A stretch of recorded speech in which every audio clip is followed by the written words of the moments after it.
Jeff Bezos made $11.5 million every hour of the pandemic, and yet he shared almost none of it with warehouse workers.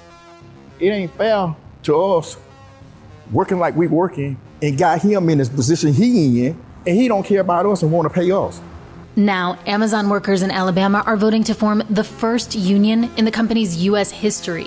I want people to understand that the packages that you get is on our backs. This is a distinctly Black-led struggle for labor rights, inspired in part by the movement for Black lives. Black lives matter! Workers here describe conditions as something out of a dystopian nightmare. Once you get off, it's so excruciating walking out. And while the gap between Bezos' wealth and his employees' earnings has reached obscene levels, not everyone is behind the union push. If performing at a certain level is too much physically or too much mentally for somebody, then maybe this isn't the place for them. If these workers succeed, it could mark a turning point in the history of organized labor in the U.S. and send shockwaves through warehouses across the country. Keep working! Keep working! Woo! We're in Bessemer, Alabama to follow this epic battle for organized labor. Amazon reaped mind-boggling profits during the pandemic, and Jeff Bezos' personal wealth grew by about $70 billion. So even if he gave every U.S. Amazon employee a one-time $100,000 bonus, he'd still be nearly as rich as he was before the crisis. Instead, he stripped workers like Jennifer Bates of the $2 an hour hazard bonus they received near the start of the pandemic. You see the shoes here? I've gone through them all. None of them work doing all that walking at Amazon. As Jennifer gets ready for a 10-hour shift at Amazon, she worries about the toll it will take on her body. I hope my legs don't start hurting. So that's really what's going through my mind. Jennifer says the physical requirements of the job are grueling and unsustainable. She's been to the doctor for tests because her legs and ankles are swelling. Your body is taking a hit. Once you get off, it's so excruciating walking out. Some workers told AJ Plus they have to walk for miles during a shift and can't sit down except during official breaks. For Jennifer, it's become so difficult that she wonders how she'll make it through the day. I have 10 hours. And what goes on in my mind is I try to convince myself that everything's gonna be okay today. And Jennifer says she's not alone. It's amazing because as I sit in my car, I literally see people walking and limping. Now, Jennifer and other workers are taking on one of the most powerful companies on the planet with a vote later this month on whether to unionize. And they faced an avalanche of union busting in response. Workers say they've been spammed by anti-union text messages and emails and are subjected to vote no messaging along the walls and even bathrooms of the warehouse. Jefferson County even changed traffic signals outside the warehouse at Amazon's request. The union says it was to undermine canvassing efforts. It's been so bad that members of Congress sent a letter to Jeff Bezos imploring him to, quote, stop these strong-arm tactics immediately. Amazon is afraid of the power of the people, that now we'll have a voice and we'll be able to stand up. What they're afraid of now is that when the union comes in, now we're being forced to make you sit down and talk to us. Amazon rejected our request to film inside the warehouse, but we pieced together clips from social media and personal accounts to give you an idea of what life inside is actually like. It looks something like this. Your job is a picker at the warehouse. You have to pull products from shelves powered by robots. These are called pods. A computer tracks how fast you work. It's called making rate. Want to stretch or take a few sips of water? That's going to eat up precious time. Need to get on a stepladder to reach a product? That's also going to cost you. You get a warning. You're not making rate. For Daryl, a picker at Amazon's warehouse, it's that frantic push to be robotically efficient that chips away at his personal dignity. He works 10 to 12-hour shifts and worries about taking too long for a bathroom break. If I need some water, I just don't walk off my machine just cause. I walk off my machine because I got an issue. Warehouse workers get 2 30-minute breaks per shift, but outside of that, workers are being monitored anytime they're not performing their job. It's called TOT, or time off task. Picture this. You've been standing for 4 hours. It's time for a mandatory break. You have 30 minutes to walk an area the size of 14 football fields to get to the break room. There's no time to heat up food. Something from the vending machine will have to do.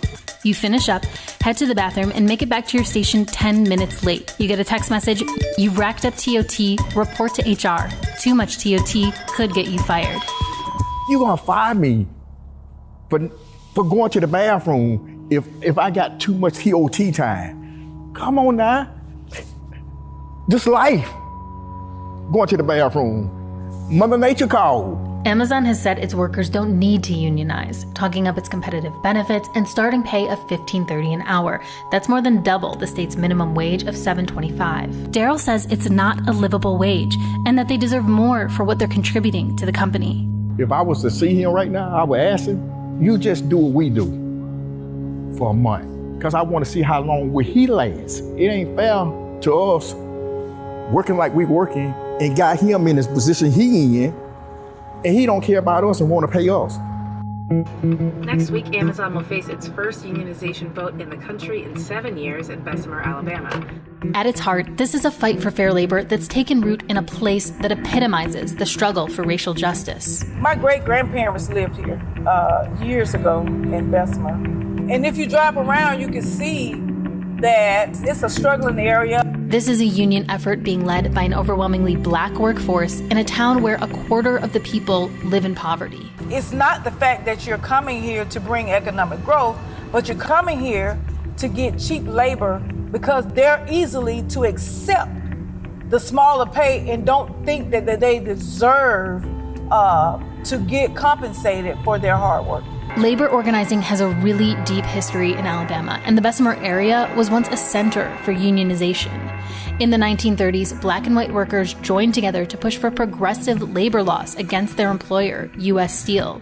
The Amazon warehouse that Daryl and Jennifer are pushing to unionize, it sits on land once owned by that steel company. And it was this kind of radical, interracial union work that would lay the foundation for the civil rights movement in Birmingham.